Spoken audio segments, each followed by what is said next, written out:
Bismillahirrahmanirrahim. Assalamualaikum warahmatullahi wabarakatuh. Perkenalkan saya Nowori Feli. Ini saya sambil ini ya setting share screen-nya. Ya, jadi saya akan melanjutkan pembahasan visualisasi data, di mana saya akan membahas visualisasi data menggunakan Python ya. Punten kalau share screen-nya sudah tampak. Sudah, Pak. Jadi ini saya share desktop saya ya. Untuk slideshow-nya tidak full screen karena nanti saya akan pindah-pindah Windows. Kemudian ini sudah hampir jam 3 ya. Jadi saya akan coba menyampaikan pembahasan mungkin kurang lebih 30 menit. Jadi kalau berkenan saya akan coba kejar sampai selesai jam 15.30 ya mudah-mudahan. Oke, jadi kalau di awal ya tadi itu ada SemaForWin. SemaForWin itu visualisasi data GUI ya, Graphical User Interface atau Click and Go gitu, yang tidak berbayar. Kemudian ada MATLAB. Ya, kalau MATLAB itu Pak Budi tadi coding, di mana MATLAB itu termasuk yang berbayar. Kemudian Origin, GUI yang berbayar ya. Nah, maka sekarang coding yang tidak berbayar. Salah satunya itu dengan Python. Pertama saya ingin memperkenalkan sedikit ya mengenai Python itu. Jadi berbagai hal tentang Python itu bisa kita lihat informasinya di websitenya www.python.org. Ini mungkin kita langsung buka saja ke websitenya ya. Nah, ini website Python. Kalau kita lihat ya di situ ada keterangan about-nya. Di situ dinyatakan Python itu adalah bahasa pemrograman. Intinya itu Python itu adalah sebuah bahasa pemrograman, artinya kita bisa memberikan komen-komen gitu ya, perintah-perintah yang nanti akan dieksekusi gitu.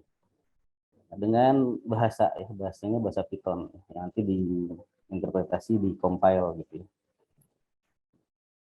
Kemudian kalau kita lihat di websitenya di success stories.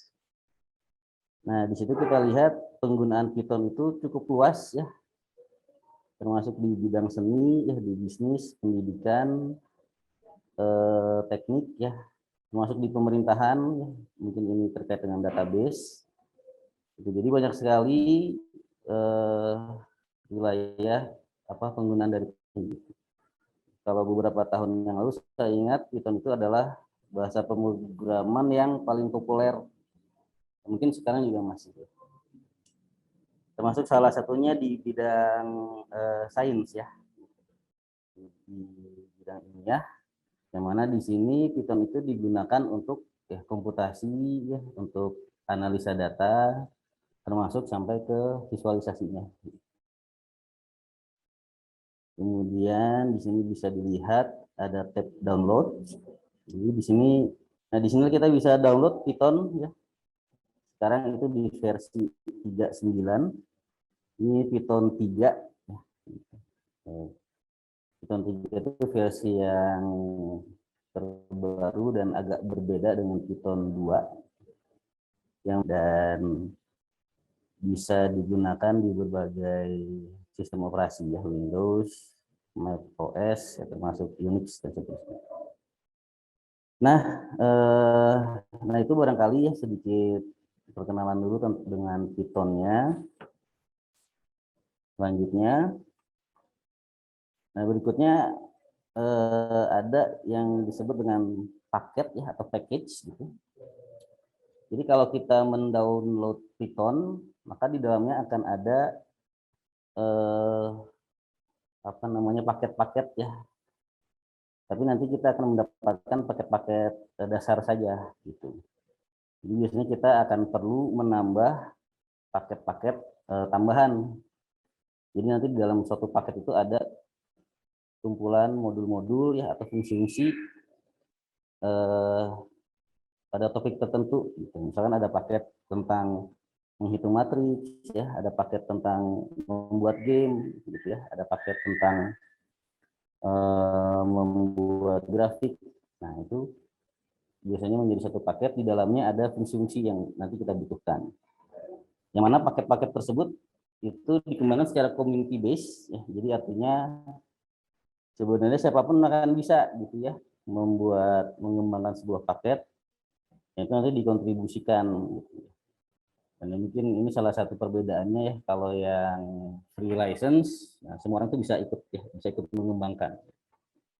Nah, paket-paket tambahan itu harus diinstal setelah menginstal Python ya. Jadi mungkin ini gambarnya seperti kalau kita berlangganan internet ya atau TV kabel gitu ya, ada paket dasar. Nah, kan kita bisa tambah paket-paket ekstra gitu. Nah, ini paket ekstra untuk Python tuh ada sangat banyak ya. Di sini ada website py.org. Ini kumpulan paket-paket ya yang dikembangkan untuk Python, dan ini bisa kita lihat itu ada 300 ribuan paket gitu yang dikembangkan oleh ya berbagai pihak gitu. Jadi biasanya tergantung bidang-bidangnya, ada beberapa paket utama yang memang itu harus ada. Oke, nah itu tentang Python, kemudian ada paket-paket tambahannya. Berikutnya di sini saya ingin menjelaskan cara-cara menggunakan Python. Di sini ada 3 cara ya, ini secara umum gitu ya. Yang pertama menggunakan yang disebut dengan IDE, ya, Integrated Development Environment.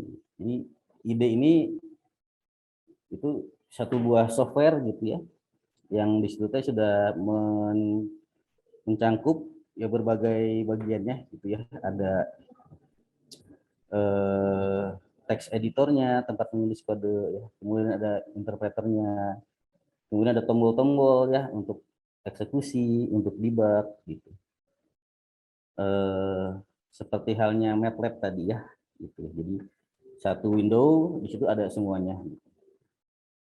Nah, akan tetapi di sini ada beberapa jenis ide ya yang bisa digunakan untuk menuliskan program Python ya. Yang pertama ada IDLE. Nah, kalau ini yang dari Pythonnya sendiri ya, di-download dari website Python tadi. Kemudian ada berbagai macam yang lain ya, ada Spider, PyCharm, Tony, dan masih banyak yang lain. Jadi ini tuh ya orang tuh mengembangkan gitu, yang kemudian bisa dipakai juga ya. Ada yang gratis, ada yang berbayar juga. Jadi kalau dilihat di sini nama-namanya tuh mengambil dari Python ya. Kalau nggak ada py-nya, py, ada tonnya gitu ton. Oke, nah itu cara yang pertama. Yang kedua itu via browser ya, seperti Chrome atau Firefox. Jadi ada beberapa website ya, jelasnya programmis gitu. Jadi di situ kita langsung saja memasukkan kode Python, kemudian bisa dikompil, dieksekusi di situ juga, dan hasilnya langsung kelihatan di browser. Jadi kalau di sini kita tidak perlu mendownload Python-nya ya, ini di runningnya di server ya, ada Programmis, ada Jupyter. Kemudian, nah yang terakhir, nah ini cara yang paling sederhana ya, yang paling basic ya, itu menggunakan terminal dan text editor. Terminal itu kalau di Windows itu berarti command prompt ya, CMD. Kalau di Linux itu ada konsol ya atau xterm yang seperti itu. Kemudian ada tambahannya text editor ini untuk menuliskan kodenya. Nah, bisa menggunakan Notepad ya yang sudah ada di Windows. Nah, seperti halnya IDE, kemudian orang juga banyak membuat ya text editor gitu. Ini biasanya digunakan oleh programmer gitu ya. Ada yang namanya Atom, ada Sublime Text, ada GVim, dan seterusnya, ada banyak. Jadi ini yang manapun bisa digunakan ya. Nah, ini tergantung kebiasaan sebenarnya mana yang nyaman untuk digunakan. Paling sederhananya Notepad ya. Seperti itu. Oke, nah Ya, saya ingin menjelaskan 3 cara ini itu karena ya barangkali setelah ini ada yang berpikir ya untuk mendalami Python, mungkin dia mencari-cari tutorial gitu yang itu sangat ada di internet, baik berupa PDF ya ataupun video YouTube ataupun website gitu. Nah, maka mungkin akan menemukan ada yang menggunakan Python-nya dengan IDE, ada yang dengan Jupyter, ya, ada yang hanya text editor gitu. Itu semua sebenarnya memang dimungkinkan ya, banyak caranya. Tapi sama intinya adalah menuliskan program Python. Nah, itu yang akan saya coba lakukan berikutnya adalah tadi ya, mungkin langsung ke praktek ya, membuat sebuah grafik dari data yang sudah ada. Di mana saya akan menggunakan cara yang ketiga ya, yaitu terminal dan text editornya saja. Text editornya kebetulan yang ada di saya itu adalah yang Vim ini. Oke. Jadi kita masuk ke membuat grafik. Nah, yang pertama, nah di sini ini file datanya, ini sudah saya siapkan. Nama filenya workshop_x.dat. Ini data dummy saja ya, bukan dari eksperimen tertentu gitu. Ada beberapa kolom, tapi tidak ada judulnya gitu ya. Maka yang pertama perlu dilakukan kan adalah dengan Python itu kita ingin membaca ya, membaca isi dari file ini. Gitu. Oke, kita akan mulai dari situ. Jadi ini GVim, ya, text editor, hampir sama dengan Notepad ya. Intinya kita bisa menulis di sini. Jadi saya akan buka file yang baru ya untuk menulis program Python-nya. Sebut saja namanya buat plot ya misalnya. Nah, file ini kita kasih ekstensinya .py ya. Nah, ini menandakan dia adalah file kode Python.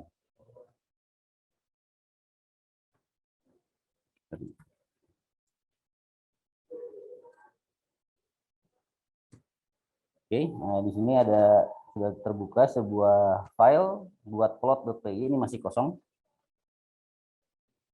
Yang pertama kita ingin membaca data ya. Oke, jadi membaca data itu dengan perintah ya, atau fungsi namanya load txt. Kemudian kita masukkan nama filenya workshop_x.dat.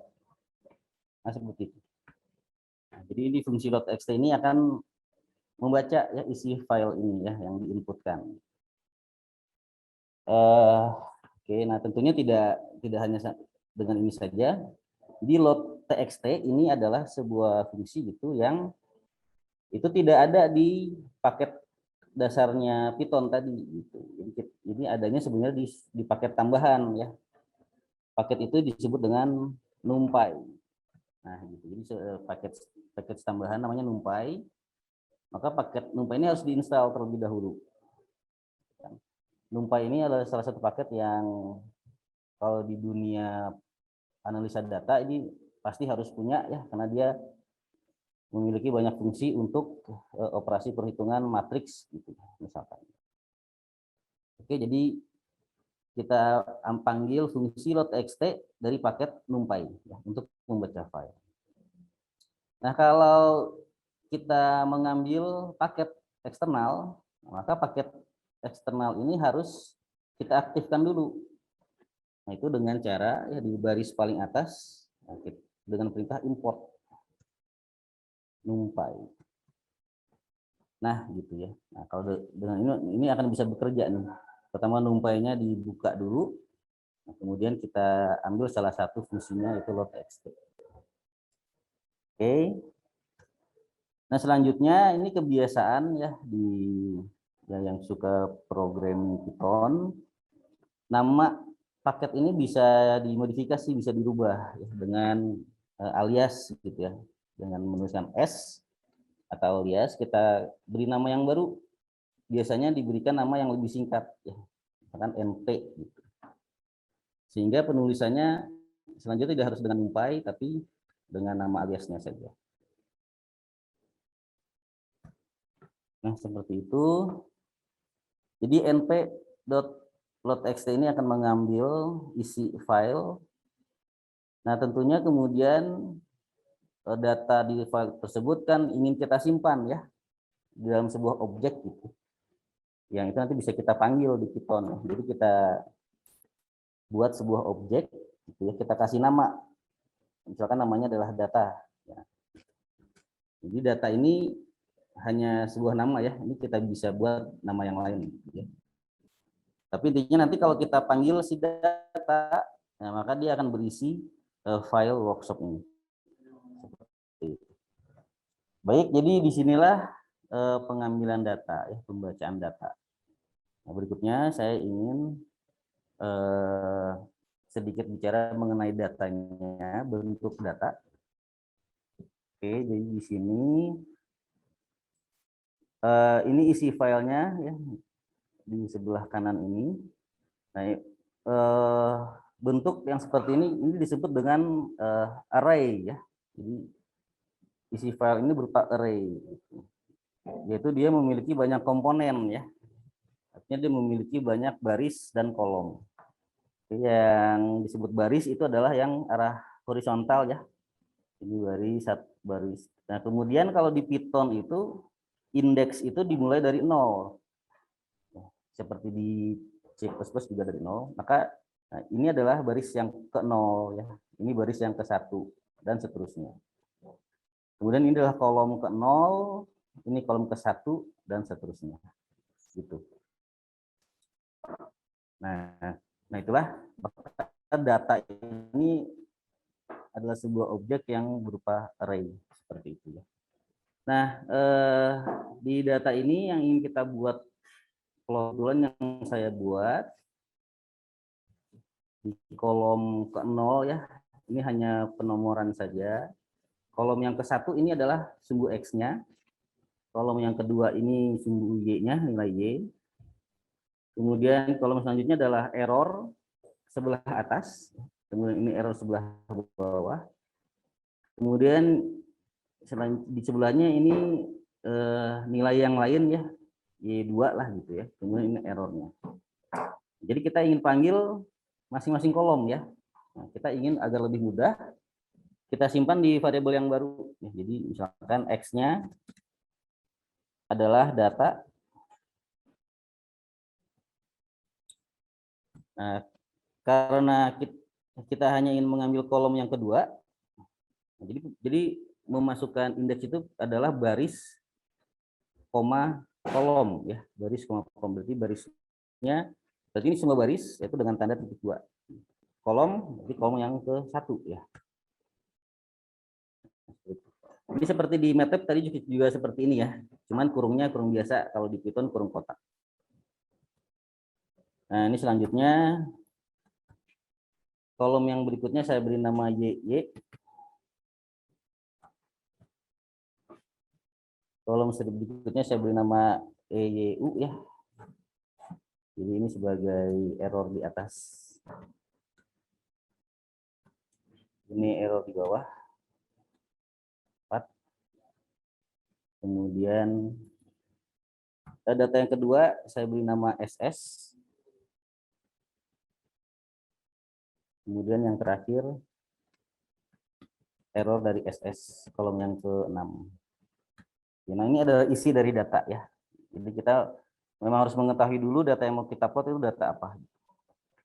Oke, jadi disinilah membaca data ini keseluruhan, kemudian ini mengambil per kolomnya saja, disimpan dalam variabel yang berbeda. Baik. Nah kemudian kita ingin buat plotnya ya.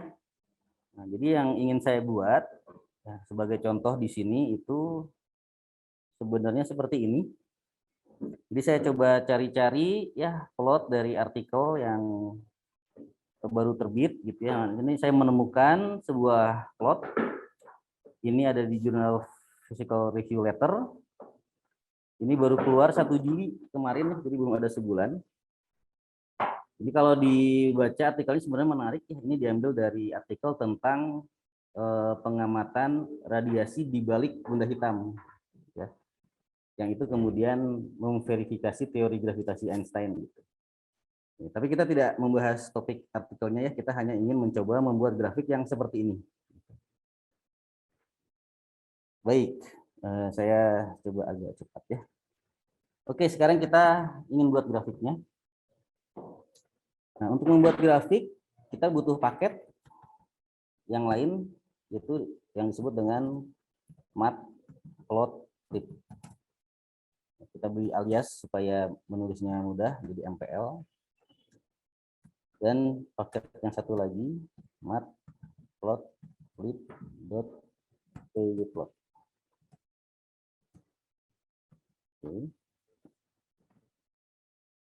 Membuat grafik ya atau membuat gambar secara umum itu dengan cara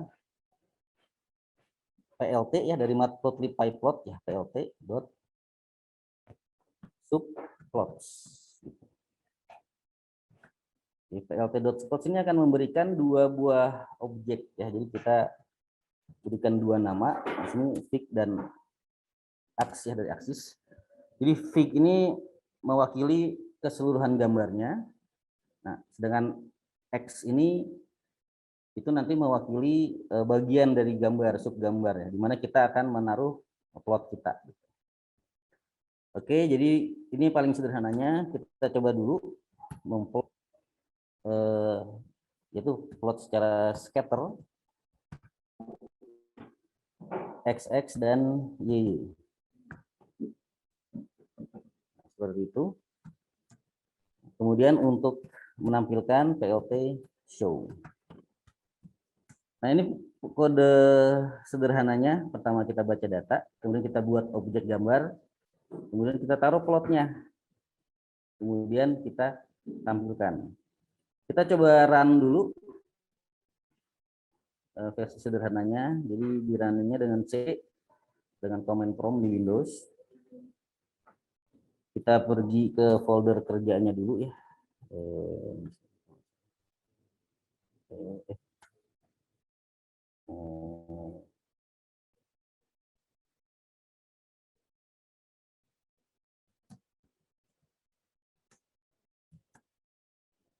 Itu di ppm ya. Nah, filenya ada di folder ini, jadi kita menjalankan Pythonnya di sini ya, di Python. Itu dengan cara tulis Python, kemudian file kodenya. Tadi itu buat plot ya. Oke, nah ini kita eksekusi ya, kita enter. Nah, seperti ini. Ini satu plot ya. Ini x, y-nya seperti ini. Oke. Selanjutnya, nah di sini kita lihat ada 2 ya, ada 2 grafik ya. Nah, kita coba buat 2 grafik juga.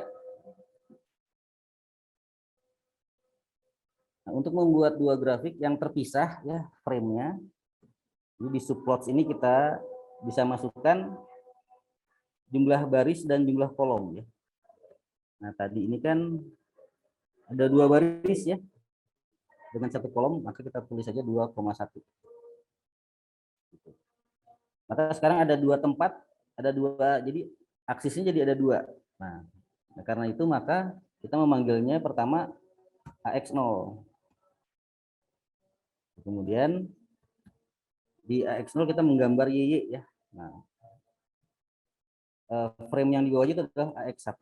Kita ingin menggambar, itu datanya adalah yang SS. XX, di save, kemudian kita run lagi. Oke, nah sekarang jadi sudah ada 2 grafik ya. Nah, kita ingin membuat ini seperti yang ada di artikelnya. Kita lihat beberapa hal yang harus dirubah ya. Yang pertama, dia saling bersambung, ya. Kemudian ukurannya juga berbeda. Kita coba buat dari situ dulu ya. Kita coba lihat bagaimana membuat ukurannya yang berbeda ya. Yang di atas itu lebih besar ya. Nah, ini saya cepat saja. Ini langsung menggunakan fungsinya grid spec KW. Nah, kemudian ada yang namanya height ratio.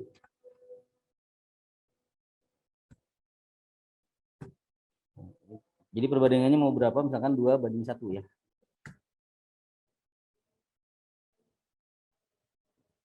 Kemudian agar dia bersentuhan, tidak ada spasi ya di antara dua batas horizontal ini, itu dengan cara H space itu 0. Oke, seperti itu. Kemudian sekalian ya, agar hanya ada label di bawah saja ya. Jadi label nilai X-nya hanya satu aja di bawah gitu, yang grafik di atas tidak usah. Itu ada perintahnya dengan cara share X sama dengan call. Jadi dibagi ya, X-nya tuh bareng-bareng. Ini kita coba ya.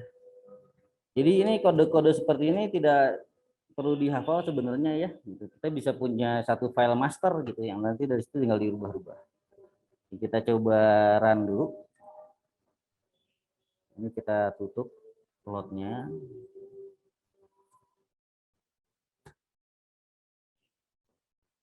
Oke, nah ini sudah menyatu ya, sudah ukurannya sudah lebih besar yang di atas.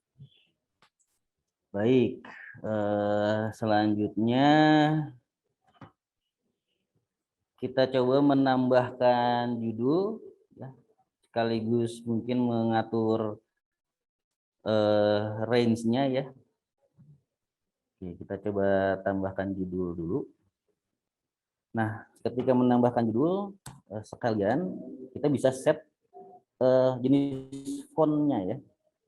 Jadi jenis font itu sebenarnya cukup berpengaruh ya, cukup penting dalam suatu grafik gitu. Biasanya dari fontnya itu sudah apa namanya teh yang memberikan kesan tertentu ya gitu. Ini kualitas penelitian seperti apa, masuk kualitas jurnalnya. Nah, ini saya langsung saja. Ini cara men-setting fontnya. Font yang standar digunakan untuk publikasi dari Python itu dengan disebutnya Stix General. Ini font ini yang mirip dengan font dari LaTeX ya. LaTeX itu tadi editor untuk membuat ya publikasi. Saya set dulu fontnya Stix General, kemudian untuk simbol matematik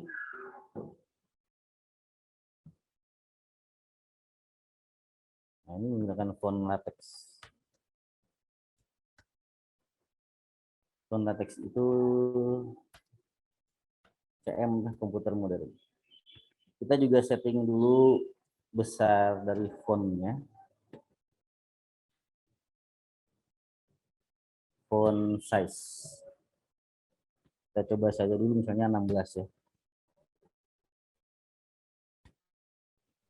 Oke. Baik, sepertinya saya tidak akan bisa sampai 3:30 ya. Jadi okelah kita lanjut saja ya.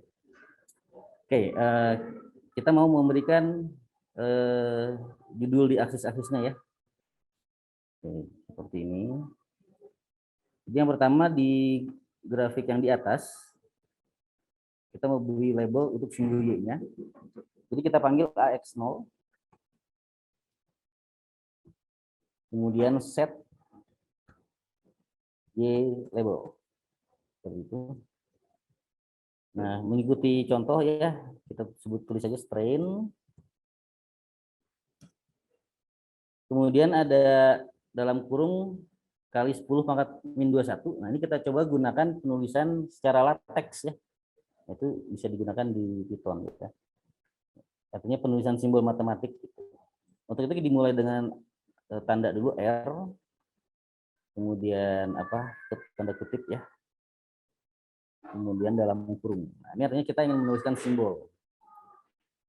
Kemudian dikawal juga dengan tanda dolar. Nah, baru di sini kita tuliskan simbol ya. Ini menggunakan kode seperti di LaTeX ya, seperti juga di Word juga sudah sama. Nah, itu dengan times. Nah, times ini nanti akan menjadi kali ya. 10. Nah, untuk pangkat kita pakai tanda pangkat dalam kurung kurawal minus 21. Ditutup dengan dolar dan tutup kurung dan tanda kutipnya. Oke, itu untuk AX0. AX1 set Y label. Untuk yang di bawah itu labelnya sigma. Nah, jadi kita gunakan latex juga ya, simbol latex R, tanda kutip, tanda kurung, langsung saja dolar. Nah, sigma, nah, jadi biasanya dengan garis miring seperti ini ya, ini artinya memasukkan simbol matematik. Sigma, tutup dengan dolar dan tanda kutip. Kemudian label di sumbu X yang di bawah ya, AX 1 set X label. Nah, ini penulisan biasa ya, bukan simbol. Jadi di situ ada seconds from, nah itu ada angka-angka kita sebut saja breakpoint. Oke, itu pemberian label pada setiap aksisnya. Kita save, kita coba run.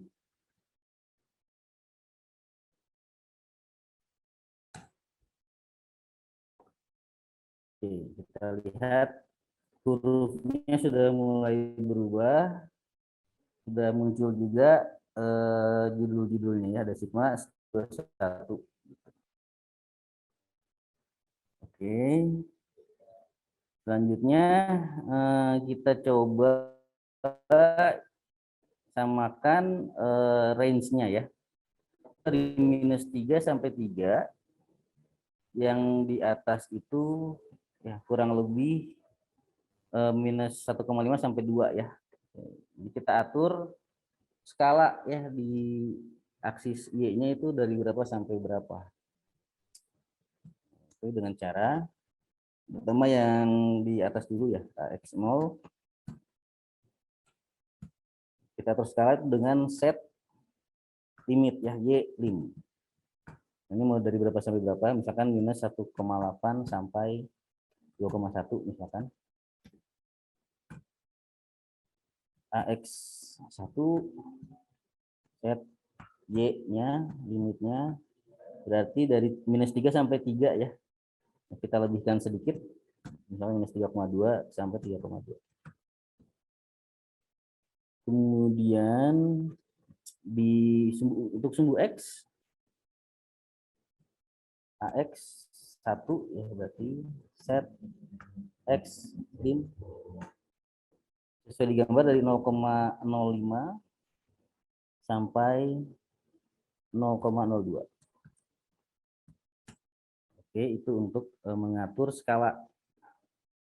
Sudah di save, kita run lagi. Untuk merun nih, gambarnya ditutup dulu.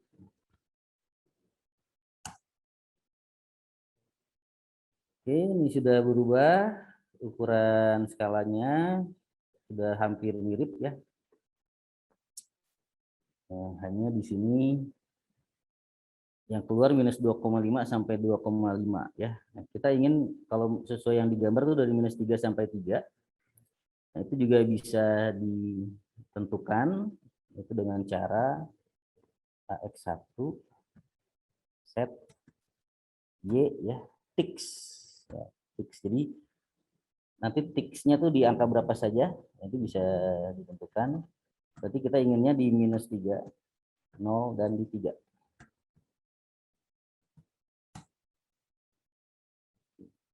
Begitu ya. Yang di atas sepertinya sudah cukup sesuai. Kita coba run lagi. Oke. Oke, untuk huruf ya, untuk skala aksis sudah sesuai. Kita bisa juga biasanya untuk label di aksis itu angka-angkanya itu hurufnya lebih kecil ukurannya. Mungkin nanti bisa nanti ya. Kita coba buat seperti yang di grafik ya, yang di atas ini dia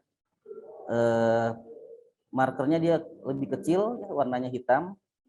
Kemudian ada yang sebagai backgroundnya ya. Yang backgroundnya itu biasanya dia error bar.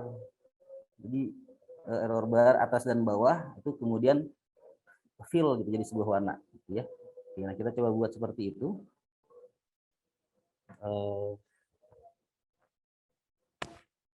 Kita ke sini, jadi ini keluaran default gitu kan, maka kita atur. Pertama warnanya kita ingin warna hitam. Warna hitam itu dengan kode K. Kemudian kita ingin ukurannya lebih kecil, kita coba dengan S ya, ukuran size misalkan 3.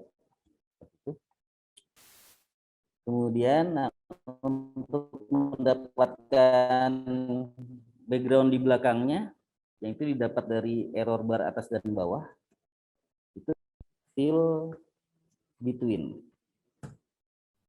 Oke, kita masukkan X, koordinat X, kemudian batas atas dan batas bawah ya. Nah, maka di sini batas atas itu adalah YY plus EYU, batas bawahnya YY plus EYD ya. Nah, kemudian, nah ini langsung saja, biasanya kalau yang di background itu agak transparan, jadi untuk transparansi itu dengan alpha. Kalau dia 0 berarti dia betul transparan, kalau 1 dia full. Nah, kita coba alfanya 0,3. Oke, jadi di AX0 scatter plotnya kita rubah warna dan ukuran, kemudian kita tambahkan fill between. Nah, kita coba lihat hasilnya seperti apa. Oh ya, ini sepertinya alfanya terlalu kecil barangkali ya. Tapi plotnya sudah cukup sesuai. Kita coba alfanya kita tebalkan 0,6 saja.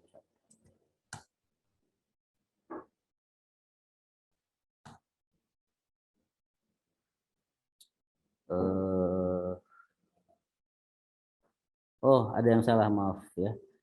Jadi untuk batas bawah tuh YY dikurangi ya. Jadi ada di bawah dari YY-nya. Ini berarti ketiga.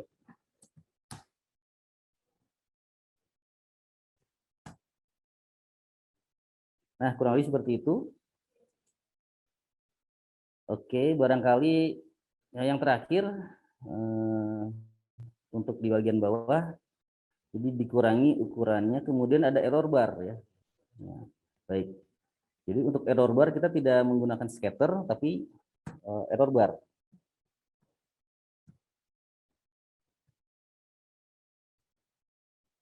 XX, dan kita tambahkan inputnya sebagai errornya ya, di sini ES. Seperti itu. Sekalian kita setting semuanya markernya bentuknya bulat ya. Jadi itu dengan cara FMT sama dengan O ya, nanti markernya bentuk bulat. Kita perkecil ukuran markernya. Kalau di error bar itu dengan marker size 3 ya, seperti yang di atas. Kemudian kita juga sekalian kita setting lebar dari garis error barnya, align width. Ya, itu sepertinya kecil jadi 1 ya. Oke, seperti itu.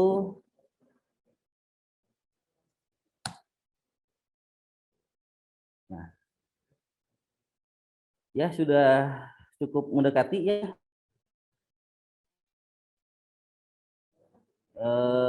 Yang belum ada itu garis ya, dari garis di nilai 0 ya. Oke, kita coba saja, kita coba buat untuk garis di AX1 berarti ya. Kita gunakan saja plot. Nah, plot itu Dia plot itu intinya akan menghubungkan titik-titik gitu ya. Jadi kita buat plot untuk 2 titik saja ya, 0,0, minus 0,05,0 dan 0,2,0. Jadi titik pertama minus 0,05,0,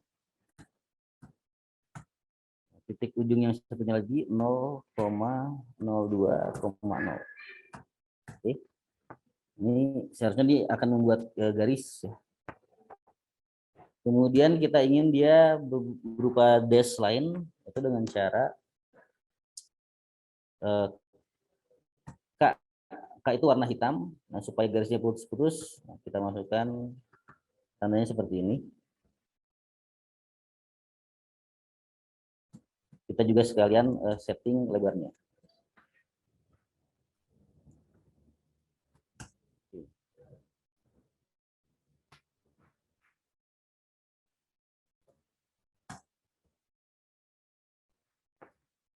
Oke, ada kesalahan penulisan.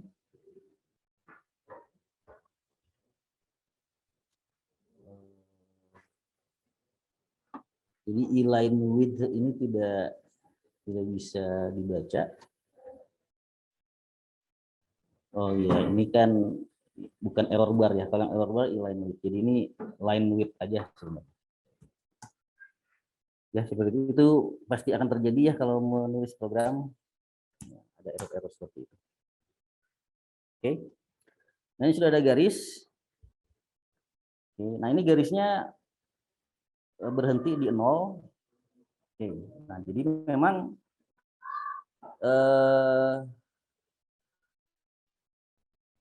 memang kadang-kadang bisa terjadi seperti ini gitu ya, di luar dari harapan gitu ya. Ini ada beberapa faktor, apakah versi Python-nya, versi Windows-nya, dan apa namanya, berbagai hal gitu ya. Ini sebenarnya bisa ya untuk dicari gitu ya penyebabnya, atau mungkin bisa dicari trik ya untuk menutupi gitu ya. Jadi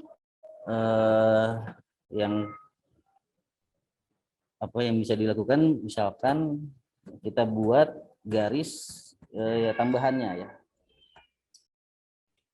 tapi kita mulai dari titik ujungnya.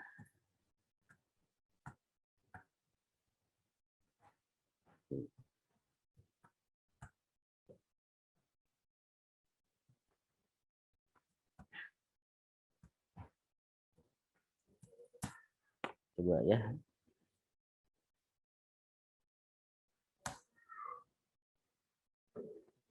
Nah, itu sudah sampai ujung ya. Ya, barangkali sampai situ saja yang bisa kita coba ya. Ini bisa beberapa, ini ada warna background, itu bisa dibuat.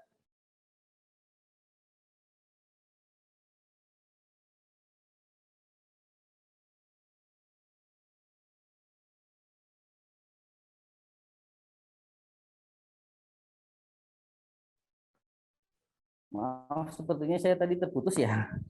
Putus Pak, sebentar tapi baru sebentar. Oh, sebentar ya. Baru sebentar ya.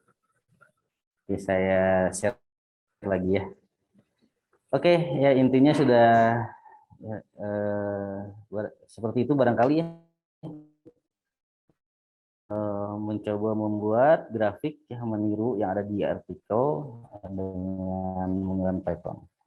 Ini bisa kita save di folder ini. Ini saya sudah pernah buat ya. Itu saja. Oke, nah mungkin saya akan coba masukkan ke PowerPoint-nya.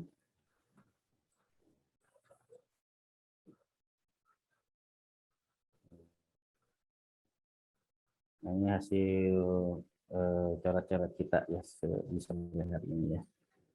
Oke, barangkali itu sedikit untuk menggambarkan bagaimana membuat grafik dengan Python ya. Seperti yang sudah dikatakan, semua fungsi tadi itu tidak harus dihafal, dikuasai gitu kan.